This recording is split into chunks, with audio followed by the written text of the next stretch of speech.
Este capítulo desarrolla dos aspectos esenciales de la fe auténticamente cristiana: la fe que verifica en el amor al prójimo sin discriminación ni acepción de persona, y la fe operativa y eficaz mediante las obras concretas, en contraposición a la religión reducida a mera palabrería o formalismos. Este es el mensaje central de Santiago. La doble vida en cuestiones concretas. Santiago se detiene en ejemplos concretos en los cuales aparece la incoherencia cristiana, primeramente la lengua, como factor poderoso y decisivo en relaciones humanas, luego la sabiduría como origen de la buena conducta y la ambición como origen de las malas acciones. Finalmente, el antagonismo entre humildad y arrogancia. Advertencia y exhortaciones finales. Con un lenguaje directo y claro, Santiago condena primero algunos aspectos negativos de la vida cristiana: las críticas y los juicios a los hermanos, la arrogancia y las injusticias de los ricos hacia los pobres. Luego exhorta a las actitudes positivas: la espera de la parucía, la paciencia y firmeza al hablar, la oración en medio de las necesidades y la ayuda moral a los extraviados. Entonces, fijémonos que esta carta de Santiago, al igual que todos los libros de la Escritura, vale la pena que cada uno de nosotros la lea. ¿Por qué? Porque deja criterios fundamentales para nuestra vida en comunidad y sobre todo para tener una experiencia cristiana. Las enseñanzas de Santiago. El mensaje de Santiago es a la vez una voz de alerta. La religiosidad popular puede convertirse en una farsa supersticiosa. La palabra puede llegar a ser veneno mortal en una comunidad cristiana. La ley puede convertirse en un factor de injusticia social cuando no hay solidaridad y amor. Y la fe misma puede llegar a ser un cadáver si no es acompañada por las buenas obras. Santiago hace pues un fuerte llamado a la coherencia y autenticidad en el estilo de vida cristiana. La actualidad de los temas tratados en la carta tiene que convertirla en un libro que todo cristiano debe meditar una y otra vez. Coherencia entre fe y obras. La coherencia en la fe exige que ésta se concretice en obras de amor. La fe sin obras es inútil, no sirve de nada. La justicia social como fruto de la fe. Hoy como ayer, no faltan quienes se amparan tras de la religión o tras de una idea de Dios individualista para justificar tantas injusticias. Los ricos explotan a los pobres tras el derecho de enriquecerse. Santiago, con palabras dignas de los profetas Amós y Oseas, critica duramente la discriminación del pobre y la preferencia por los ricos en el interior de una comunidad cristiana. Fijémonos la importancia de unir la fe a la caridad y la caridad a la fe. Creo que es un binomio que no se puede dividir, que no se puede separar, porque si lo separamos podemos caer en una incoherencia en nuestra vida cristiana. La palabra y las palabras. A partir de Santiago 1:18 se habla mucho de la palabra y de la lengua. La palabra creadora y salvadora de Dios transforma al hombre. La exhortación de Santiago exige dos actitudes básicas: la disponibilidad para escuchar y acoger la palabra, y la audacia para ponerla en práctica. Sobre este tema de la palabra, Santiago aborda algunos problemas reales. La palabrería y del descontrol de la lengua puede afectar a la religión hasta reducirla a unas prácticas puramente externas, formales, sin vida y compromiso. La lengua tiene a nivel de relaciones comunitarias un poder destructivo, incalculable: arrogancia, calumnias, presunción, fanfarronería, mentiras, divisiones, injusticias. La lengua, un órgano creado para comunicarnos, construir el amor y alabar a Dios, se puede convertir en veneno que destruye las relaciones con Dios, a causa de la incoherencia entre palabra y vida, y destruye las relaciones fraternales con chismes, prejuicios y arrogancia. Fijémonos esto tan importante, porque a veces en nuestras comunidades somos muy amigos de pronto del chisme, y eso, como lo dice Santiago, destruye a la misma comunidad. Sí. Unción de los enfermos. Este texto es la base escriturística más directa que la Iglesia ha tenido en cuenta para la institución del sacramento de la unción de los enfermos. Es pues un texto sumamente importante para su aspecto doctrinal. Primera carta de San Pedro. No se sabe casi nada de las actividades del apóstol Pedro después del concilio de Jerusalén hasta esta carta que se escribió hacia el año 64 desde Roma. Sabemos por tradición que se dirigió a Roma, quizás en diversos viajes, siendo el encargado de Cristo para dirigir toda la iglesia, debía ir al centro del imperio. Seguramente lo encontraremos en Roma desde el año 64 hasta su muerte, acaecida durante la persecución de Nerón. Su tumba, junto a las de Pablo, fue encontrada en las catacumbas debajo de la actual iglesia Madre de San Pedro. Destinatarios. Los destinatarios de la carta son las comunidades judeocristianas que vienen en la lista de 1 Pedro 1:1. Esta lista no contiene nombres de ciudades, sino de regiones, lo cual es indicio de una evangelización en zonas rurales del interior de los territorios mencionados. La mayoría de ellos son campesinos o pastores que vienen del paganismo, gente sencilla y pobre, quienes se encuentran vulnerables. Su situación social y cultural, el ambiente hostil y las persecuciones. Esto explica que Pedro insista sobre los temas de la alegría en las pruebas y en los sufrimientos, la fraternidad, el amor y la solidaridad entre cristianos, que son las armas cristianas frente a la pobreza y las persecuciones. Contenido de la carta. El príncipe de los apóstoles les escribe una carta sencilla y amorosa, exhortándolos a la alegría en las dificultades, porque para esto fueron llamados, porque también Cristo padeció por nosotros, para que sigan sus pisadas. Elegidos, santificados y salvados. Los primeros párrafos constituyen el prólogo teológico cristocéntrico de la carta. En Cristo hemos sido regenerados con el bautismo para renacer a la herencia del cielo. Gracias a esta esperanza, tiene sentido hablar de alegría en la prueba. Llamados a una nueva vida. Pedro invita a la acción de gracias por la regeneración bautismal, a vivir la nueva vida del Espíritu, anclándose con fortaleza a la piedra angular, Cristo Jesús, para crecer en la fe. Llamados a sufrir con Cristo. Esta sección es una nueva exhortación a la alegría en las persecuciones, una invitación a la comunidad eclesial, a la humildad y la vigilancia. Fijémonos que estas cartas católicas todas tienen en común animar a la primera comunidad cristiana o a las primeras comunidades cristianas, porque estas primeras comunidades cristianas, muchas de ellas, han sido perseguidas, han sido atacadas, y entonces estas cartas lo que quieren es animar en los momentos de dificultad, sobre todo cultivando la actitud de la alegría, que a pesar de las dificultades, a pesar de los inconvenientes, debe estar en nuestro corazón, porque debemos saber que Dios, a pesar de todo, sigue estando con cada uno de nosotros y sigue motivando y manteniendo la misma comunidad creyente. Entonces, lo que ocurrió en aquella época, pues también es para hoy, porque hoy muchas comunidades, muchos cristianos son atacados, pero estas cartas nos ayudan, nos animan a estar siempre con fe y con una actitud de amor frente a los hermanos. Enseñanza de 1 Pedro. Esta carta es de suma importancia porque tiene aportaciones originales a la teología del Nuevo Testamento y revela un pensamiento que enriquece el mensaje del Evangelio. El tema de la regeneración bautismal en relación directa con la resurrección de Cristo.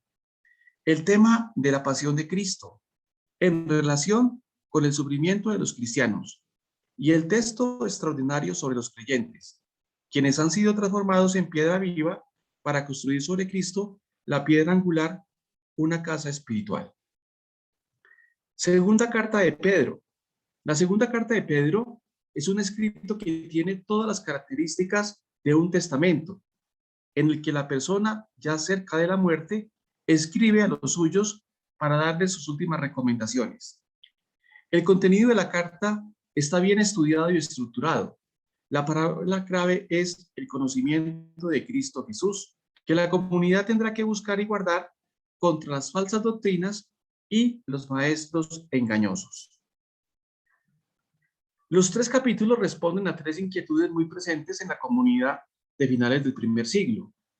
Mantener la fe, como la enseñan los testigos de Cristo, luchar contra los falsos maestros que dividen la iglesia, explicar por qué Cristo no vuelve todavía. La carta de Judas es uno de los escritos más cortos del Nuevo Testamento. Esta carta, estrechamente relacionada con la segunda Pedro, es un escrito fundamentalmente exhortativo que se convierte en controversia. Su estilo es vibrante, a veces duro, lleno de amenazas y casi violento. El autor quiere ahuyentar de la comunidad a unos herejes que andan con falsas doctrinas. La fecha de composición habría que situarla a finales del siglo I, antes de la segunda carta de Pedro. Motivo y el contenido. La intención básica de la carta es animar a los creyentes a mantenerse firmes en la fe recibida por los apóstoles y a resistir la seducción de los falsos maestros. Su contenido es bastante sencillo. Saludo y motivo de la carta, recuerdo de ejemplos pasados contra los adversarios, exhortación a la comunidad y doxología final que recuerda las de Pablo. Las cartas de San Juan. Los escritos de San Juan, con el nombre de Juan tenemos varios libros en el Nuevo Testamento, un evangelio, 3 cartas y el Apocalipsis. Llegando al estudio de los últimos libros del Nuevo Testamento, que llevan la firma del apóstol que Jesús amaba, hemos de resaltar algunas observaciones que nos ayudan a comprender mejor su contenido y su mensaje. La literatura bíblica de Juan tiene una huella inconfundible frente a los otros del Nuevo Testamento. Su contenido y su estilo son diferentes a los sinópticos y de Pablo. La manera de acercarse a la figura de Jesús y los temas que tratan revelan un ambiente cristiano todo especial que los estudios llaman comunidad joánica. Los escritos de Juan, nacidos como expresión de la fe y de vida cristiana al interior de las comunidades joánicas, tienen pues unas características y unos temas muy propios. Habla mucho del conocimiento de Dios, de revelación. Tratan los temas característicos del dualismo gnóstico: luz, tiniebla, vida, muerte, verdad, mentira. Insiste en la fe en Cristo Jesús, verdadero hombre y verdadero Dios. Primera carta de Juan. Este escrito nace en confrontación directa con los pobres, con los problemas suscitados dentro de las comunidades joánicas, quienes estaban en peligro de caer en las falsas doctrinas gnósticas. Juan con esta carta aclara las ideas sobre el verdadero conocimiento de Dios y sobre Cristo, verdadero hombre que abre el camino a la luz, a la verdad y al amor. Sostiene la humanidad de Cristo y pone de relieve que Jesús de Nazaret, el hombre, es Cristo, el Hijo de Dios. Su fecha de composición es alrededor de los años 95-100 después de Cristo. Su autor es el apóstol San Juan. Contenido y enseñanza en la primera de Juan. La carta gira alrededor de 3 ejes, que son 3 ideas teológicas: Dios es luz, Dios es Padre, Dios es amor. Dios es luz. Esta afirmación, ya recalcada en el Evangelio, Juan les dice: Dios es luz, vivan pues y caminen en la luz. Esta revelación lleva a la exigencia de exponernos a la luz de Dios para reconocer nuestro pecado, romper con él acercándonos a Cristo, observar el mandamiento del amor y guardarse de la mentalidad del mundo fundada sobre la codicia, el poder y el placer. Dios es Padre. Si somos hijos de Dios, es por un don de amor del Padre, que nos da la vida en Cristo. Asumir este don nos compromete a vivir la dignidad de hijos. Hay quienes alardean su condición de hijos de Dios, pero viven en la esclavitud del pecado. Juan advierte que el que no practica la justicia y el que no ama a su hermano no es de Dios. Nuestra dignidad de hijos nos compromete al amor con los hermanos. Dios es amor. Esta es la parte central de la carta. Es también la sección que más conocemos y cantamos en nuestras celebraciones. Dios es amor. El Antiguo Testamento nos había enseñado que Dios era creador, todopoderoso, justo, misericordioso. Había hablado muchas veces del amor de Dios como el de un padre, de una madre y aún de un esposo. El Nuevo Testamento había repetido estas imágenes, invitándonos a llamar a Dios Papá. Pero nunca ningún texto de la Escritura se había atrevido a decirnos Dios es amor. Esta definición de Dios, que Juan repite 2 veces, es la más completa y la más revolucionaria de la revelación. El amor consiste en que Dios primero nos ha amado. La afirmación teológica es el motivo para sacudir la conciencia del cristiano. Si hemos reconocido el amor que Dios nos tiene, debemos amarnos los unos a los otros. Segunda carta de Juan. Está dirigida a una comunidad cristiana llamada Dama Elegida.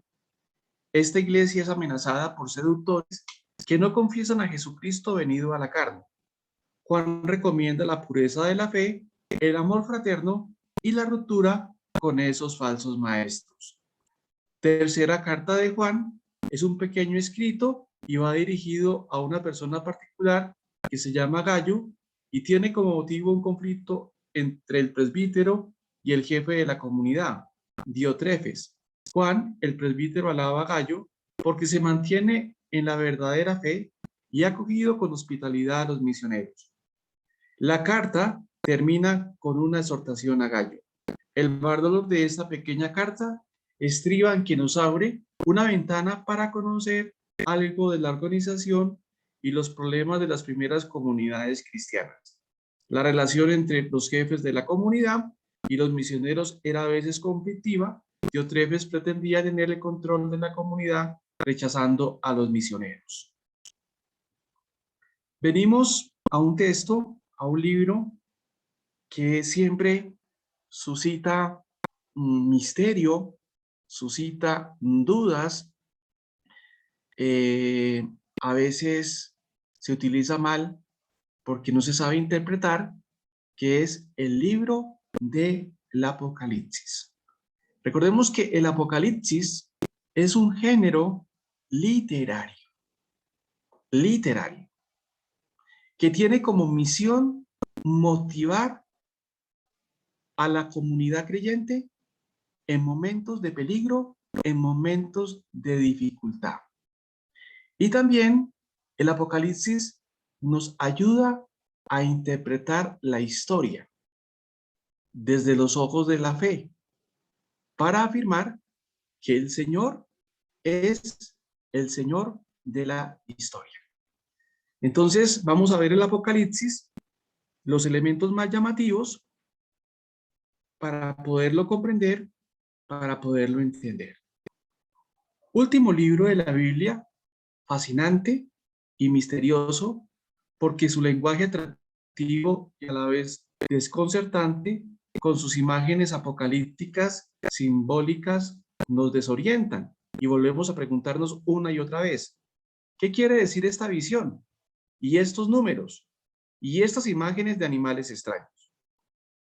Algunas personas y sectas leen el Apocalipsis en busca de cifras o detalles misteriosos que revelan la fecha del fin del mundo, o la cifra de los salvados, como si Dios hubiera querido decirnos la fecha, la hora y el número preciso de algo que irá a suceder, olvidando la dinámica normal de la palabra de Dios, que quiere iluminar toda la historia y la vida de la iglesia. ¿Qué es un apocalipsis? Apocalipsis es una palabra griega que quiere decir revelación. Revelar es desvelar, levantar el velo que oculta o impide ver algo. Desde su nombre, pues encontramos el objetivo del autor sagrado, quiere quitar el velo y revelar el significado de la historia, de los acontecimientos que están pasando en la vida del hombre, de la iglesia y del mundo. Más que hablar del futuro, Apocalipsis habla del presente, de la historia, dando a conocer su significado profundo. Subrayamos dos aspectos. El primero, el Apocalipsis, es un libro ligado fuertemente a la historia.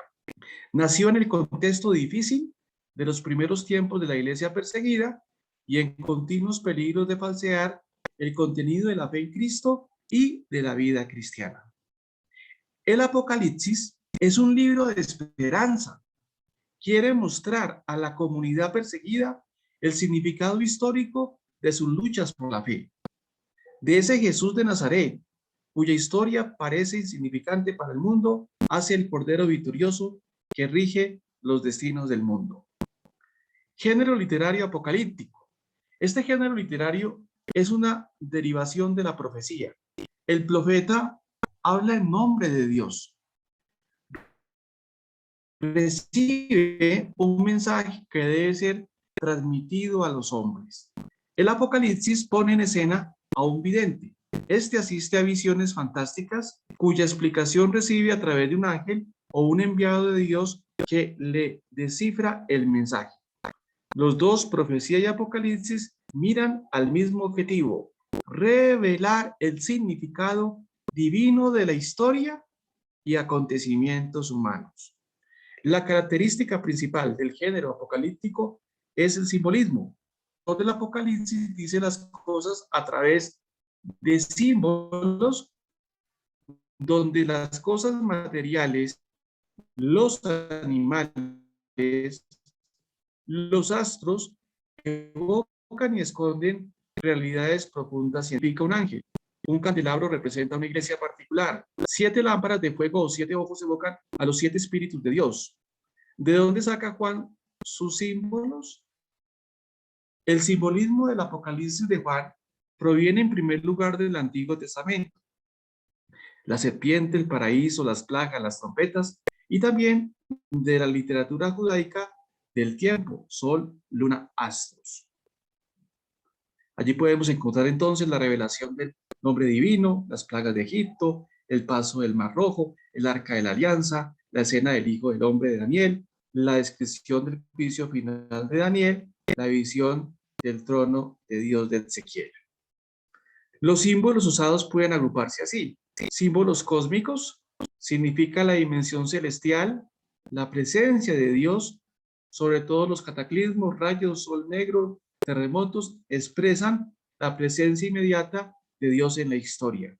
Símbolos del mundo animal alude a las fuerzas sobrehumanas, descomunales como presencia de las fuerzas del mal, pero siempre controladas por Dios. Estas fuerzas actúan en la historia de manera bestial, deshumanizándola. Así aparecen el gran dragón, la primera y la segunda bestia. Símbolos de colores. Los colores también adquieren un significado espiritual. El rojo significa la violencia y crueldad. El blanco evoca al mundo sobrenatural, especialmente a la resurrección. El verde indica la caducidad de la vida. El negro es la muerte. El rojo, escarlata o púrpura, evoca las riquezas mal adquiridas, las manchas de la prostitución espiritual. Símbolos de números. En el Apocalipsis también los números hablan y expresan realidades espirituales. El 3 indica abundancia, con idea de plenitud. El 3 años y medio significa la primera parte de un tiempo global, un tiempo de prueba, de espera. 1000 y sus múltiplos indican una cantidad muy grande, incalculable. El 7 y sus múltiplos significan la perfección, la totalidad.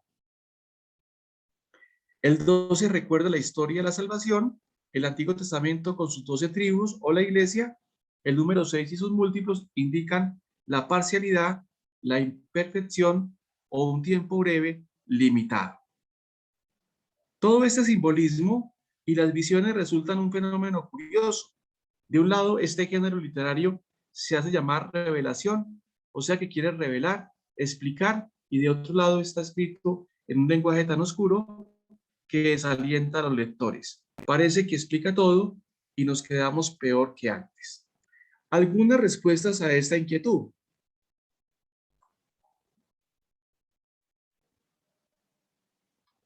Primero que nada, Debemos aclarar que este género literario, si bien es oscuro para nosotros, no lo era para los contemporáneos de Juan, puesto que era una manera de escribir muy usual y entendida en ese tiempo. Sería como compararlo con un lenguaje de un programa de computadora propio de nuestro tiempo. ¿Qué entendería de todo eso la gente de hace un siglo? Hay que recordar que el Apocalipsis vio la luz en tiempos agitados y de persecución. El lenguaje estaba hecho a propósito para desanimar a la investigación policíaca. Era una especie de lenguaje cifrado, pero bien entendible para los destinatarios. El estilo simbólico, apocalíptico, era el más apto para exponer el mensaje del autor sagrado. Los símbolos universalizaban el hecho histórico, los personajes que evocaban y los proyectaban hacia un significado universal y un mensaje para todos los tiempos. Así, la persecución del Imperio Romano contra la primera iglesia cristiana fácilmente se proyecta a toda situación de lucha contra el mal, a través del símbolo de la bestia, y el mensaje se hace universal. La bestia, el Imperio Romano, se universaliza en todo poder del mal, tiene un poder limitado y al final el Cordero vencerá a la bestia. Y por último, hemos dicho que parece que anuncia el futuro cuando en realidad habla de lo que tiene delante de los ojos. El autor recurre a la técnica literaria del salto atrás en el tiempo, definiéndose como un personaje del pasado. Es decir, que mientras escribe realmente en el año 95-100, finge escribir hacia el año 60. El Apocalipsis es ante todo un gran grito de fe y esperanza. Como ya lo hemos dicho, el Apocalipsis nace de una situación de dificultad y persecución de la primera iglesia cristiana. Es pues pesimista sobre el presente. Este mundo está bajo el dominio del mal y optimista respecto al futuro. Al final Dios saldrá vencedor.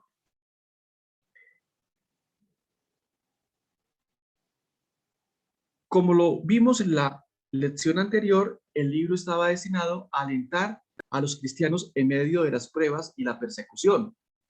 Desde el comienzo hasta el final de las grandes visiones se trata de un hombre, de hombres que fueron degollados a causa de la palabra de Dios, de los santos cuya sangre fue derramada por la gran corrupción, o sea, por la Roma imperial. Los estudiosos están de acuerdo en identificar en los símbolos del Apocalipsis a la persecución de Nerón y de Domiciano, emperadores romanos que persiguieron a la iglesia primero en Roma y luego en todo el imperio durante los años 64 y 96.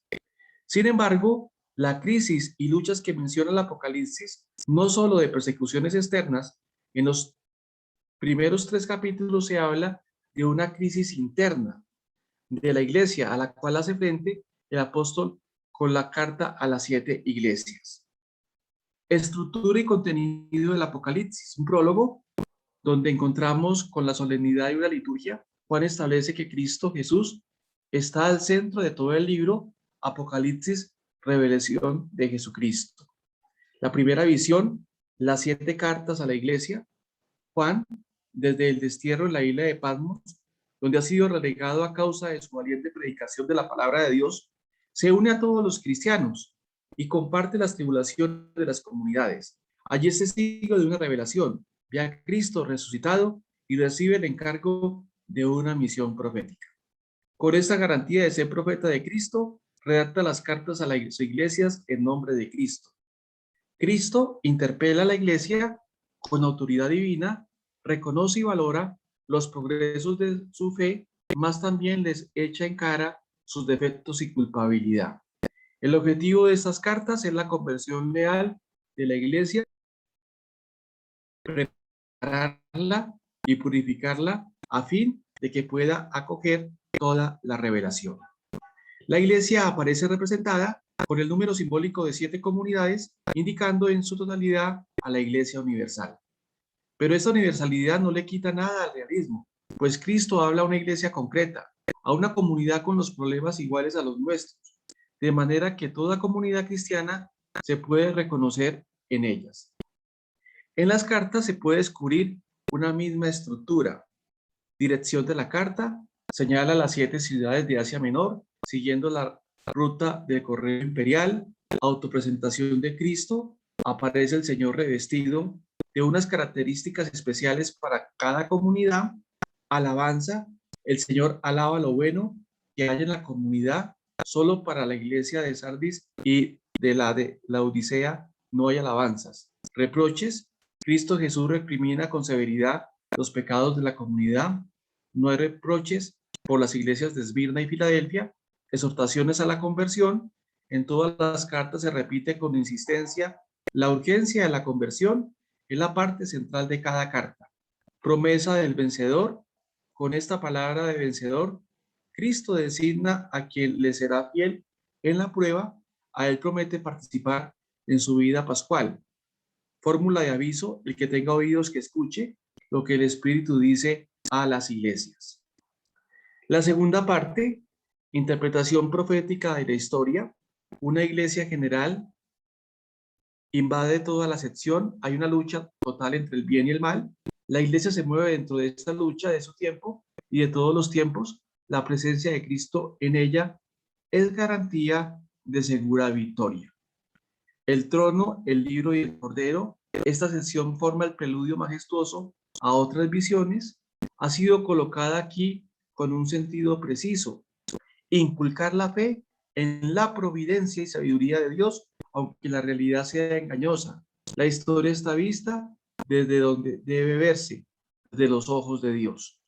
La visión de Dios sentado en el trono indica su perfecto dominio sobre todo lo creado. Dios queda en todo momento como el Señor único de la historia. El libro es la misma historia humana que esconde dentro de ella el designio misterioso de Dios sobre los acontecimientos, ni es capaz de leer su interpretación. Por eso la humanidad llora, porque no encuentra el sentido de su vida, de sus luchas, de sus padecimientos. Solo el Cordero, Cristo Jesús, es capaz de abrirse el misterio de la historia humana y da sentido a la vida. Queda una vez más establecida la centralidad de Cristo, el único que puede descifrar la historia del mundo y descubrir su significado último. Si recordamos que el Apocalipsis se dirige a cristianos que conocen la persecución, esta visión del Cordero es una inmensa invitación al valor y la esperanza. Los que sufren actualmente por Cristo son un pueblo de futuros vencedores, porque es Dios, por medio de Cristo, que dirige el destino de todos los hombres. Los 7 sellos. Esta segunda sección habla de la apertura de los sellos que cerraban el libro. Es Cristo resucitado que aclara y explica las grandes fuerzas que impulsan la historia humana. Los 4 caballos expresan dramáticamente el desarrollo de la historia, que zigzaguea entre tantas dificultades, pruebas y acontecimientos. Los 3 caballos, rojo, negro y verde, indican las grandes plagas de la humanidad: la violencia, la injusticia social y la muerte, con todos los males que éstas acarrea. El caballo blanco, el primero, representa a Cristo resucitado, que combatirá y vencerá contra esos azotes de la humanidad. El quinto sello es diferente. Son los mártires que piden justicia por su sangre derramada. Cristo descubre aquí otra fuerza invisible que mueve la historia de la salvación. La oración sangrienta de los santos mártires es una fuerza poderosa en el camino de la historia. El versículo 6:11 está cargado de esperanza para los cristianos que sufren injusticia y persecución. A ellos les garantiza la victoria del Cordero. En la apertura del sexto sello, la visión se hace cósmica. La caída de los astros y la huida de los poderosos significan la llegada del gran día de la cólera de Dios sobre las divinidades paganas y la derrota de la maldad. Cristo abre ese sello, es decir, que revela la esperanza de la victoria del bien sobre las fuerzas del mal y de las falsas divinidades de todos los tiempos. Las 7 trompetas, la historia se pone en movimiento. Esta sección se caracteriza por el sonar de trompetas. Anuncian con solemnidad que Dios se hace presente en la historia para realizar su salvación, para la realización de su plan, de su voluntad. Dios cuenta con una colaboración, la oración de los santos. Esta, enlazada con el incienso, que es la sirena de Dios, hace una fuerza para que se realice el designio salvífico de Dios. Con las 7 trompetas se pone en movimiento la historia, que es vista como una lucha sin tregua entre el mal y el bien. Pero el poder del mal es limitado y está sometido al poder de Dios. En el capítulo 11, el mal tendrá una vida temporal hasta sobre los testigos, o sea, los profetas. Es el grado más alto de la persecución y de victoria temporal de la bestia del mal sobre el bien. El choque frontal entre las fuerzas del bien y del mal. En esta sección, el autor inspirado nos introduce en el drama profundo de la historia humana. El enfrentamiento entre las fuerzas del bien y del mal llegan a su máxima expresión. Las 3 señales que aparecen, la mujer, el dragón y los 7 ángeles, introducen a los varios personajes simbólicos que participan y protagonizan este duro enfrentamiento. Apocalipsis 12, la lucha de la mujer, la iglesia, contra el dragón, los perseguidores de la iglesia. Describe con muchos detalles simbólicos y complejos la lucha victoriosa de la iglesia contra las fuerzas perseguidoras que quieren acallarla y derribarla. La iglesia, cuenta con la ayuda de Dios y sus ángeles, de manera que saldrá victoriosa con Cristo y sus mártires. La visión es una maravillosa vista panorámica de la historia de la iglesia, como pueblo de Dios, que da luz a Cristo, y con el triunfo de su resurrección, derrota a las fuerzas demoníacas. Apocalipsis 13, la visión de las 2 bestias, profundiza la presencia del mal en el mundo. A la joven iglesia de Cristo se les zarandea de todos los lados, muchas bestias se le oponen y hacen peligrar su fidelidad. La primera bestia es el imperio romano, con sus autoridades, 10 cabezas y su mucho poder, 7 cuernos que persiguen a la iglesia. Pero es también la personificación de todo poder humano y político que a lo largo de la historia oprime a la iglesia de Cristo. Juan invita a la paciencia y a la firmeza de la fe. La segunda bestia, un falso cordero, es la personificación de las falsas doctrinas y falsas religiones o falsos maestros que seducen a los pueblos. Apocalipsis 14:15, frente a las fuerzas del mal, las 2 bestias en la historia del mundo, hay una gran esperanza. Muchos siguen a Cristo resucitado del Cordero, con fidelidad. En esta lucha de siempre entre el bien y el mal, hay otros elementos positivos. La predicación de la fe, el anuncio de la conversión. Se entrevé ya desde aquí el victorioso, pero paciente camino de las fuerzas de Cristo frente a las fuerzas del mal. Quien sea fiel y perseverante saldrá victorioso en el juicio de Dios y cantará el cántico de los vencedores. Esta visión pretende fortalecer la fe de la comunidad cristiana tras la adversidad sufrida y la calamidad de las plagas que se acercan. Como siempre, el Apocalipsis sigue siendo el libro cristiano de la consolación. Apocalipsis 16, las 7 copas. El número 7 indica la universalidad del castigo que Dios tiene preparado para quienes no acierten. La lucha entre el bien y el mal continúa siempre bajo el dominio absoluto de Dios. El desenlace final de toda la historia. La 7ª copa, derramada, signo de la intervención de Dios en el mundo, inicia el desenlace final.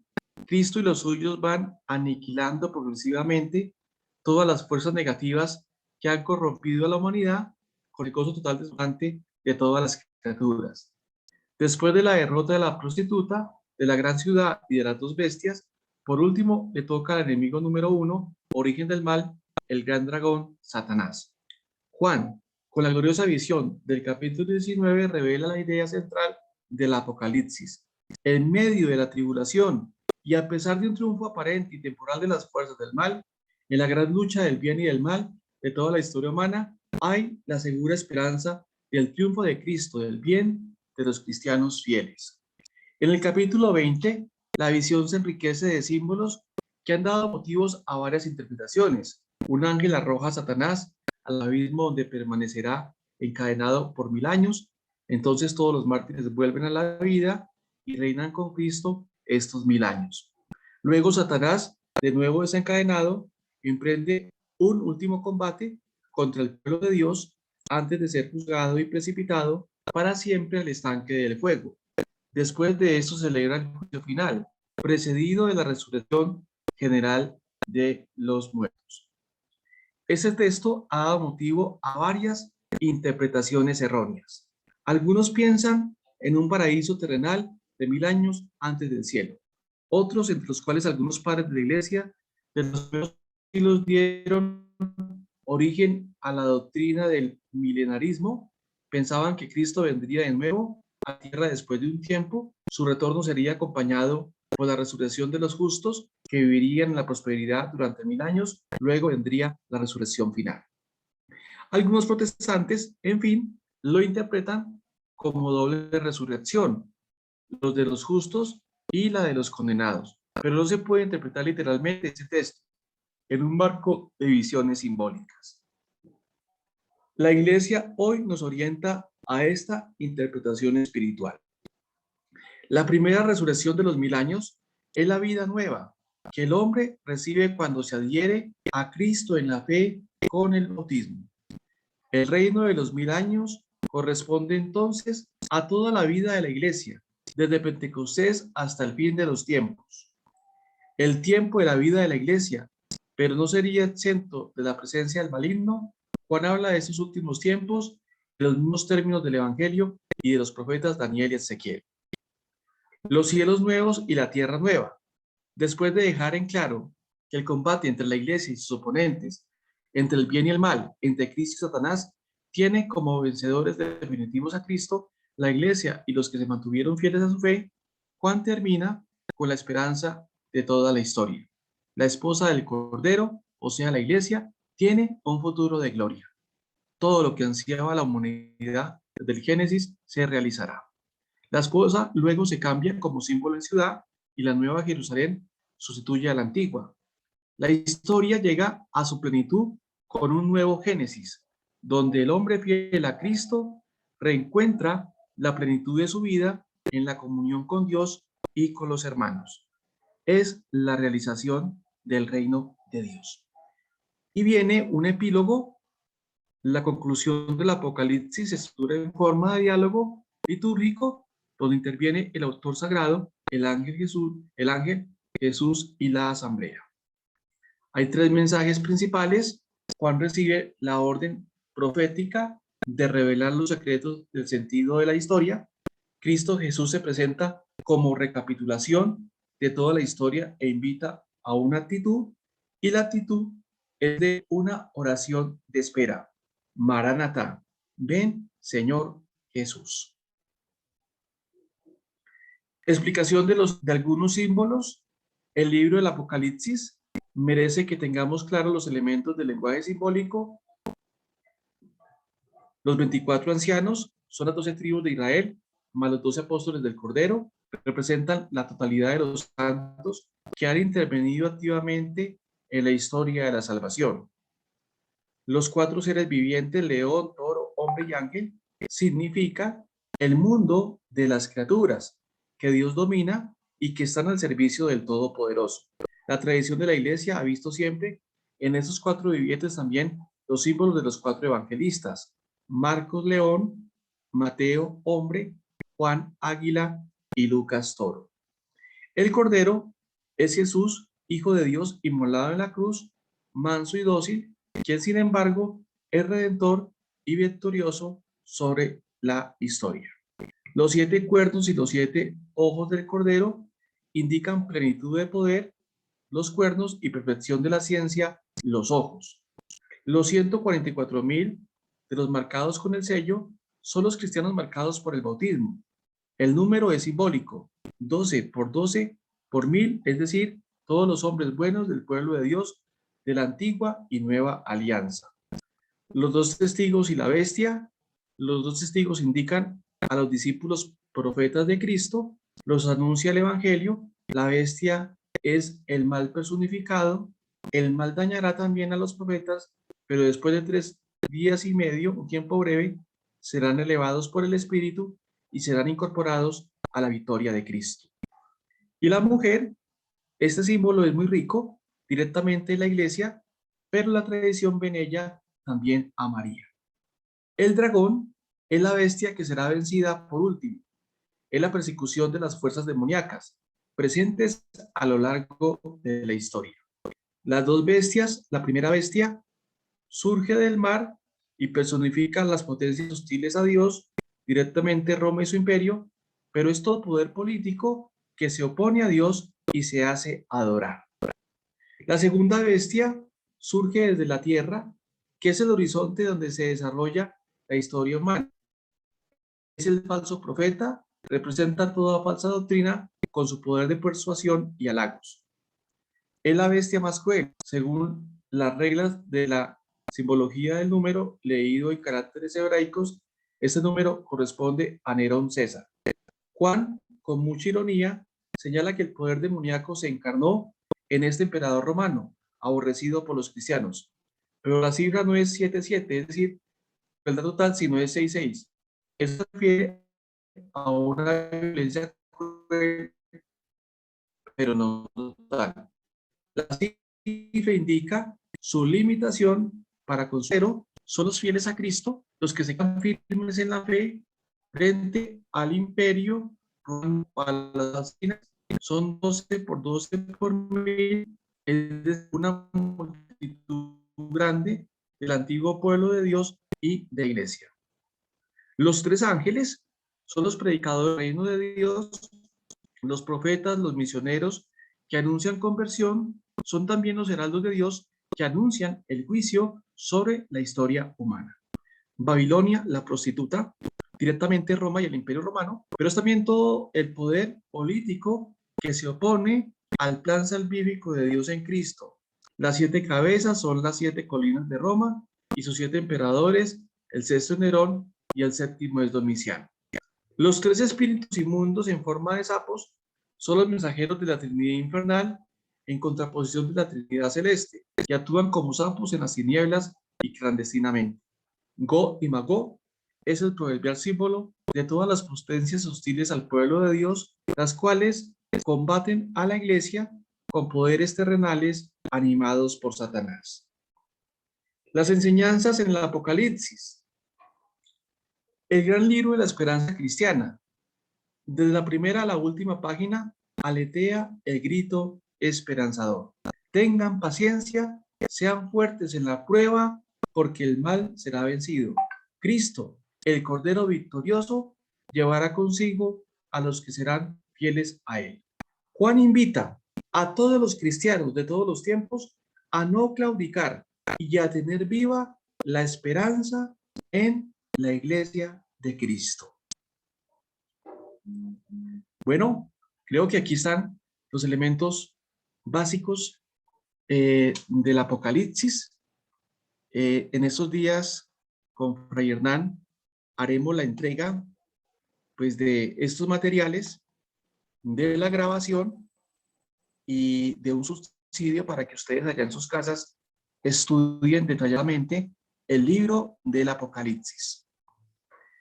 Y hay una recomendación que hacer, sobre todo estudiar libros serios, de gente